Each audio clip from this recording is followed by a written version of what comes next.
வாழ்க வளமுடன்.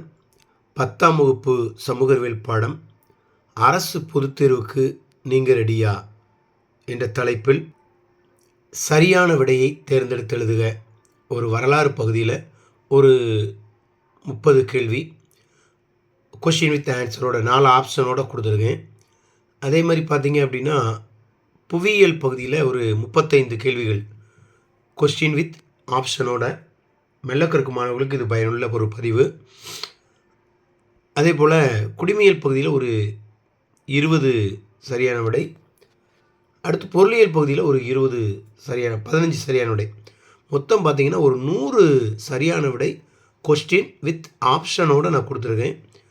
ஸோ தேவைப்படக்கூடியவங்க நீங்கள் வந்து நம்முடைய டிஸ்கிரிப்ஷனில் பாருங்கள், கண்டிப்பாக அதனுடைய லிங்க் கொடுக்குறேன். 100 ஒரு மதிப்பெண்ணுனா கொஸ்டின் வித் ஆப்ஷனோட இதை வந்து மாணவர்கள் பார்த்து குறிக்கும் பொழுது கண்டிப்பாக அவனுக்கு வந்து அப்படியே மெமரி ஆகும். 4 ஆப்ஷன் அவன் பார்க்கும்போது நான் அரசு தேர்வில் இப்படி தான் கேட்பாங்க. ஸோ அப்படிங்கும்போது அவனுக்கு வந்து ஈஸியாக இருக்கும். ஸோ அதனால் இந்த பதிவு இப்போ நான் வந்து வரலாறு பகுதியில் மட்டும் உங்களுக்கு காமிச்சிக்கிட்டு இருக்கேன். ஏகாதிபத்தியம் முதலாளித்துவத்தின் உச்சக்கட்டம் என கூறியவர் 4 ஆப்ஷன் இருக்குது. Lenin, Marx, Mao Zedong, Sun Yat sen. அப்போ மாணவன் வந்து லெனின் அப்படிங்கிறத நம்ம சொல்லும் போது குறிச்சிருவோம். அடுத்து இத்தாலி யாருடன் லேட்டரன் உடன்படிக்கை செய்து கொண்டது? ஆப்ஷன் பார்த்திங்கன்னா ஜெர்மனி, ரஷ்யா, போப், ஸ்பெயின். இதுக்கான ஆன்சர் போப். சரிங்களா? அடுத்து சோட்டா நாக்பூர் குத்தகை சட்டம் எந்த பின்னணியில் நிறைவேற்றப்பட்டது? 4 ஆப்ஷன் கொடுத்துருக்கோம். கோல் கிளர்ச்சி, இண்டிகோ கிளர்ச்சி, முண்டா கிளர்ச்சி, தக்காணம். இந்த 4 ஆப்ஷனை பார்க்கும்போது மாணவன் என்ன பண்ணுவான், கரெக்டாக அதுக்குரிய ஆன்சரை எழுதிடுவாங்க. அதே மாதிரி திருச்சிராப்பள்ளி சுதந்திர பிரகடனத்தை வெளியிட்டவர் யார்? மருது சகோதரர்கள், பூலித்தேவர், கட்டபொம்மன், கோபாலநாயக்கர். அப்போ இதுக்கு ஆன்சரு உங்களுக்கே தெரியும், மருது சகோதரர்கள். அடுத்து பார்த்திங்கன்னா எந்த அமெரிக்க குடியரசுத் தலைவர் பொது உடைமை கொள்கையை கட்டுக்குள் கொண்டு வர ஒரு கொள்கை வரைவை முன்வைத்தார்? 4 ஆப்ஷன் நம்ம கொடுத்துருக்கோம்.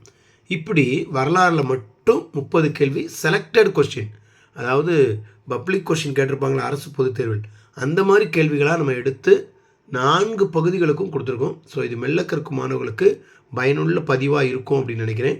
கண்டிப்பாக டிஸ்கிரிப்ஷனை பார்க்க மறக்காதீங்க.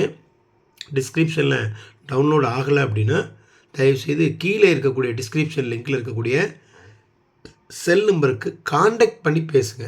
வாட்ஸ்அப் மூலயமா நிறைய பேர் ஸ்டூடெண்ட்டாக இருக்கட்டும், டீச்சராக இருக்கட்டும் கேட்குறீங்க. பட் அது எந்த அளவுக்கு உண்மைன்னு எனக்கு தெரியாது. ஸோ நீங்கள் காண்டாக்ட் பண்ணி உங்களுடைய நேமு, உங்களுடைய ஸ்கூல் நேமு, சரிங்களா, நீங்கள் டீச்சராக ஸ்டூடெண்ட்டா அப்படிங்கிறத சொன்ன பிறகு தான் நீங்கள் எனக்கு வந்து கால் பண்ணுங்கள். நார்மல் கால் பண்ணுங்கள். வாட்ஸ்அப்பில் சொல்ல வேண்டாம். ஏன்னா வாட்ஸ்அப்பில் வந்து நான் நிறைய பார்க்க மாட்டேன். வாட்ஸ்அப்பில் எப்போயாவது ரேராக தான் பார்ப்பேன். சரிங்களா? அதனால் மறந்துடாமல் கால் பண்ணி சொல்லுங்கள். கண்டிப்பாக உங்கள்கிட்ட படிக்கக்கூடிய மெல்லக்கற்கும் மாணவர்களும் அல்லது சமூக பாடத்தில் நல்லா படிக்கணும் அப்படின்னு ஆர்வமாக இருக்கக்கூடிய மாணவர்களுக்கும் இது கண்டிப்பாக அந்த பதிவு பயன்படும் அப்படின்னு நினைக்கிறேன். ஸோ அடுத்த பதிவில் சந்திப்போம். மறந்துடாதீங்க, இதில் 100 ஒரு மதிப்பெண்ணுனா கொஷின் வித் ஆன்சரோடு நம்ம கொடுத்துருக்கோம். ஸோ அதுதான் ரொம்ப முக்கியம். மறந்துடாமல் டிஸ்கிரிப்ஷன் லிங்கை பாருங்கள். இதை மற்ற மாணவர்களுக்கு ஷேர் பண்ணுங்கள். மறந்துடாமல் நீங்கள் எனக்கு ஒரு உற்சாகம் பண்ணணும், என்னை என்கரேஜ் பண்ணணும் அப்படின்னா கண்டிப்பாக இந்த வீடியோவுக்கு ஒரு லைக் கொடுங்க. மறந்துடாமல்.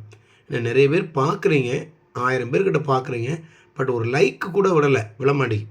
ஸோ இருந்தாலும் பரவாயில்ல அப்படின்னு நான் நிறைய வீடியோஸ் போட்டுக்கிட்டு இருக்கேன். எல்லாம் நம்முடைய மாணவர்களுக்காக தான். ஸோ மாணவர்களால் தான் நான் வந்து என்றைக்குமே இது யூடியூப்பாக இருக்கட்டும், வேறு எதுவாக இருக்கட்டும், நான் வளர்ச்சி அடைஞ்சிட்டு வரேன் அப்படிங்கிறதுல மிக்க மகிழ்ச்சி அடைகிறேன். ஸோ கண்டினியூவாக நம்முடைய சேனலை பாருங்கள். கண்டிப்பாக சமூக அறிவியல் பாடத்தில் 100க்கு 100 மதிப்பெண்களை பெறுவதற்கு வாய்ப்புகளை நான் ஏற்படுத்தி கொடுக்குறேன். மறந்துடாமல் நம்முடைய channel GMS Shanmuga way to success. இதை நீங்கள் பார்க்கும் பொழுது ப்ளேலிஸ்ட்டில் போய் பார்த்தீங்க அப்படின்னா 10th சம்மந்தமாக தனித்தனியாக உங்களுக்கு கொடுத்துருக்கேன்.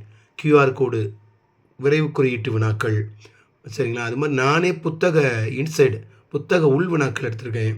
அது மாதிரி வரைபட பயிற்சி தனித்தனியாக கொடுத்துருக்கேன். வேர்ல்டு மேப்பு, தமிழ்நாடு மேப்பு, இந்திய மேப்பு தனித்தனியாக கொடுத்துருக்கேன். 2 மார்க்ஸ் தனித்தனியாக கொடுத்துருக்கேன். அது மாதிரி 2 மார்க்ஸ்லாம் வேணும்னா ஒரு 70 2 மார்க்ஸ் கொஷின், கிட்டத்தட்ட 140 கொஷின்ஸ் வந்து செலக்டடாக ஈஸியாக உங்களுக்கு PDF வடிவில் ரெடி பண்ணி வச்சுருக்கேன். தேவைப்படக்கூடிய மாணவர்கள் அதை வந்து நீங்கள் காண்டாக்ட் பண்ணலாம். அதே மாதிரி 5 மார்க்கும் உங்களுக்கு ஒரு 20 5 மார்க்குக்கு கொஸ்டின் வித் ஆன்சரோட ஸ்லோனஸ்க்கு அந்த கேள்விலாம் வரும். ஸோ அதை ரெடி பண்ணி வச்சுருக்கேன். தேவைப்படக்கூடியவரை எனக்கு கான்டாக்ட் பண்ணுங்கள். கண்டிப்பாக அரசு பொதுத் தேர்வில் 10ஆம் வகுப்பு சமூக அறிவியல் பாடத்தில் அதிக மதிப்பெண்களை எல்லா மாணவர்களும் பெறணும். அதுதான் என்னுடைய நோக்கம். ஸோ அடுத்த பதிவில் சந்திப்போம். மறந்துடாமல் டிஸ்கிரிப்ஷனை பாருங்கள். தேர்வில் அதிக மதிப்பெண்களை பெறுங்கள். நன்றி.